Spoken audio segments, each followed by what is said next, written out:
Hi, ഞാൻ എന്തിനാ വന്നേക്കണേന്നറിയോ? കുറേ നാൾ മുന്നേ നമ്മൾ കുറേ ഭാണ്ഡക്കെട്ടുകളും ഒക്കെ ആയിട്ട് ഒരു വീടിൻ്റെ മേലേക്ക് ഷിഫ്റ്റ് ചെയ്യുന്നത് കണ്ടിട്ടുണ്ടായിരുന്നില്ലേ? അതേപോലെ ആ ഭാണ്ഡക്കെട്ടുകൾ മുഴുവനും തിരിച്ചിറക്കാനുള്ള സമയമായി തുടങ്ങിയിട്ടുണ്ട് കേട്ടോ. അപ്പം നമ്മുടെ പാല് കാച്ചൽ ചടങ്ങ് ഇന്ന് കഴിഞ്ഞു. ആരും വിളിച്ചിട്ടൊന്നും ഉണ്ടായിരുന്നില്ല, ഞങ്ങൾ മാത്രമേ ഉണ്ടായിരുന്നുള്ളൂ കേട്ടോ. അപ്പം നമ്മുടെ വീടിൻ്റെ അപ്ഡേറ്റഡ് ആയിട്ടുള്ള വീഡിയോസ് ഇനി ഞാൻ നിങ്ങൾക്ക് ഇടാം കേട്ടോ. നമ്മുടെ വീടിൻ്റെ പ്രത്യേകതയുണ്ട്. ഞങ്ങളുടെ 4 പേരുടെയും ക്യാരക്ടർ എന്താണോ അതിനനുസരിച്ചിട്ടാണ് നമ്മൾ ഈ വീട് സെറ്റ് ചെയ്യാൻ നോക്കിയേക്കണത്. ഇപ്പോൾ എനിക്ക് നിങ്ങളോടൊരു കാര്യം പറയാനുണ്ട്. നിങ്ങളൊരു വീട് പണിയുമ്പോൾ ഉറപ്പായിട്ടും ഒരു എഞ്ചിനീയറുടെയോ ആർക്കിടെക്റ്റിൻ്റെയോ മേൽനോട്ടത്തിൽ തന്നെ അത് ചെയ്യണം കേട്ടോ. എൻ്റെ ഹസ്ബൻഡിന് അതിൽ കുറച്ച് ഇൻട്രസ്റ്റ് ഒക്കെ ഉണ്ടായിരുന്നു. പിന്നെ മാത്രമല്ല, നമ്മുടെ വർക്കേഴ്സും പുള്ളിക്കാരനും ഒപ്പം നിന്നിട്ടാണ് കേട്ടോ ഈ വീട് ഇങ്ങനെ സെറ്റ് ചെയ്തത്. ഒപ്പം നിന്നെന്ന് പറഞ്ഞാൽ എല്ലാവരും പറയണ പോലെ ഒപ്പം നിന്നൊന്നല്ല, ആള് അവരുടെ ഇടയിൽ ഒരു പണിക്കാരൻ തന്നെയായിരുന്നു. അങ്ങനെ നിന്നിട്ടാണ് ആള് ഈ വീട് കംപ്ലീറ്റ് ചെയ്തത് കേട്ടോ. ആൾക്ക് അതിൽ ഇൻട്രസ്റ്റ് ഉണ്ട്. അതുകൊണ്ടാണ് ഫിസിക്കലായിട്ട് ഇത്രയും ഹെവി ആയിട്ടുള്ള വർക്കുകൾ ചെയ്യാൻ ഇഷ്ടപ്പെടുന്നവർ വളരെ റെയർ ആയിരിക്കും. അപ്പോൾ പുള്ളി അതിൽ അങ്ങനെയുള്ള ഒരാളാണ്. ഞാൻ കാര്യങ്ങളൊക്കെ ചെയ്യാനായിട്ട് ഇത്തിരി മടിയുള്ള കൂട്ടത്തിലായതുകൊണ്ട് അതിനനുസരിച്ചിട്ട് വീടിനൊന്ന് അറേഞ്ച് ചെയ്യാനായിട്ട് ശ്രമിച്ചിട്ടുണ്ട്. അത് എത്രത്തോളം നിങ്ങൾക്ക് ഇഷ്ടപ്പെടുന്നൊന്നും എനിക്കറിയില്ല. പക്ഷെ അതിൻ്റെ ഒരു വീഡിയോസ് ഞാൻ നിങ്ങൾക്ക് എന്തായാലും ഇടുന്നതായിരിക്കും കേട്ടോ. നമ്മുടെ വീടിൻ്റെ വർക്കുകൾ, അതിൻ്റെ ഡീറ്റെയിൽസ്, അതിന് കൂടെ നിന്നിട്ട് വർക്ക് ചെയ്തിട്ടുള്ള ആളുകൾ, അപ്പോൾ അവരെക്കുറിച്ചുള്ള ഡീറ്റെയിൽസ് എല്ലാം നമ്മൾ ഈ വീഡിയോയിൽ ഇനി അപ്ഡേറ്റ് ചെയ്യുന്നുണ്ടായിരിക്കും കേട്ടോ. പിന്നെ നമ്മുടെ വീടിന് സിമൻറ്റ്, മെറ്റൽ അതൊക്കെ വളരെ കുറവാണ് ഉപയോഗിച്ചേക്കണത്. അപ്പോൾ അതിനെക്കുറിച്ചുള്ള ഡീറ്റെയിൽസും കാര്യങ്ങളും, പിന്നെ അതിനേക്കാൾ ഉപരിയായിട്ട് നമ്മുടെ വീടിൻ്റെ നെഗറ്റീവ്സും അതും എന്തായാലും നമ്മൾ പറയും. പിന്നെ ക്രമേണ നമ്മളിപ്പോൾ ഇനി ഇതിൽ ജീവിച്ച് തുടങ്ങുമ്പോഴാണല്ലോ ഇതിങ്ങനെ ചെയ്തത് മിസ്റ്റേക്കായിപ്പോയി, ഇതിങ്ങനെ ചെയ്തത് നല്ലതായി, അങ്ങനെയുള്ള കാര്യങ്ങളും നമുക്ക് അറിയുന്നുണ്ടാവും. അപ്പോൾ അതിനെക്കുറിച്ചുള്ള ഡീറ്റെയിൽസും ഉറപ്പായിട്ടും ഞാൻ നമ്മുടെ ചാനലിൽ പോസ്റ്റ് ചെയ്യാം കേട്ടോ. അപ്പോൾ ഇതൊക്കെ നിങ്ങൾക്ക് കിട്ടണമെന്നുണ്ടെങ്കിൽ നിങ്ങൾ എൻ്റെ ചാനൽ സബ്സ്ക്രൈബ് ചെയ്തേ പറ്റുള്ളൂ. ഒരു ആർക്കിടെക്റ്റും ഒരു എഞ്ചിനീയറും തന്നെ വീട് പണിയണം എന്ന് പറഞ്ഞപ്പോൾ അതിൻ്റെ അർത്ഥം നമ്മൾ ഫെയിലായി എന്നല്ല കേട്ടോ.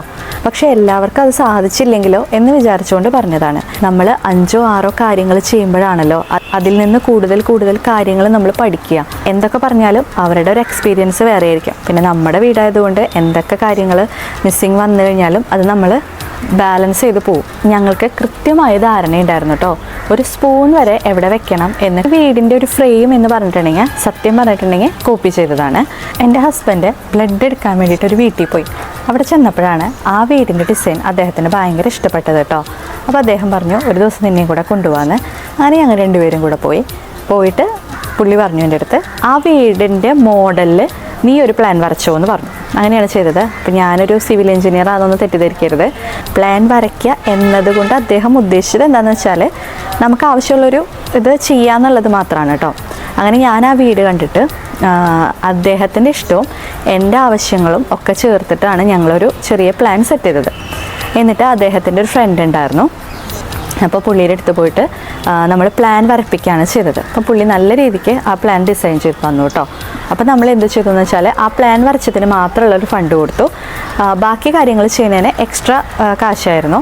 അപ്പോൾ അതിങ്ങനെ അവർക്കൊരു പാക്കേജ് ഉണ്ട്. അത് വളരെ നല്ല കാര്യമായിട്ടാണ് എനിക്ക് തോന്നിയത്. അപ്പോൾ നമ്മളൊരു ആളെ ഏൽപ്പിച്ചു, അതിൻ്റെ കംപ്ലീറ്റ് വർക്കും അവർ തന്നെ ചെയ്യുന്നേക്കാളും എൻ്റെ ഹസ്ബൻഡിനെ സംബന്ധിച്ച് അദ്ദേഹത്തിന് അതിൽ ഇൻവോൾവ് ആവണം എന്നുള്ളത് വളരെ നിർബന്ധമായിരുന്നു. അപ്പോൾ അതുകൊണ്ട് വേറെ ആരെയും ഏൽപ്പിക്കേണ്ട ആവശ്യം നമുക്ക് വന്നില്ല. അങ്ങനെ ഞങ്ങൾ ഈ വീടിൻ്റെ പണികൾ സ്റ്റാർട്ട് ചെയ്യായിരുന്നു.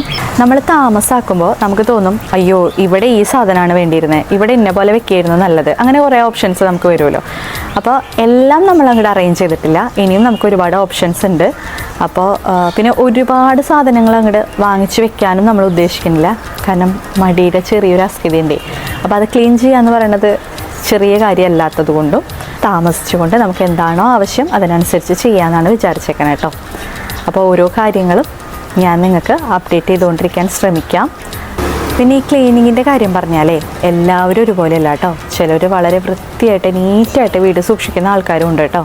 അതൊരു ഹോബിയായിട്ട് ഹരമായിട്ട് കൊണ്ട് നടക്കുന്ന ഇഷ്ടം പോലെ ആൾക്കാരുണ്ട്. ഞാൻ ആ കാറ്റഗറി അല്ല എന്ന് മാത്രം. അത് തെറ്റാണെന്നും ഇത് ശരിയാണെന്നും ഒന്നും ഞാൻ പറയുന്നില്ല. ഇതൊക്കെ ഓരോരുത്തരുടെ ഇഷ്ടങ്ങളാണ്. എനിക്കത് ചെയ്യാൻ ഇഷ്ടമല്ല എന്നുണ്ടെങ്കിൽ എനിക്ക് വേറൊരു കാര്യം ചെയ്യാൻ ഇഷ്ടമുണ്ടായിരിക്കും അല്ലേ. അപ്പോൾ വീട് നീറ്റായിട്ട് വെക്കുന്ന ആൾക്കാരെ ഉദ്ദേശിച്ചിട്ടല്ല കേട്ടോ ഞാനീ പറഞ്ഞത്. അപ്പോൾ നിങ്ങൾ നമ്മുടെ ചാനൽ സബ്സ്ക്രൈബ് ചെയ്യാൻ മറക്കരുത്, ലൈക്ക് ചെയ്യാൻ മറക്കരുത്, ഫോളോ ചെയ്യാനും ഷെയർ ചെയ്യാനും മറക്കരുത് കേട്ടോ.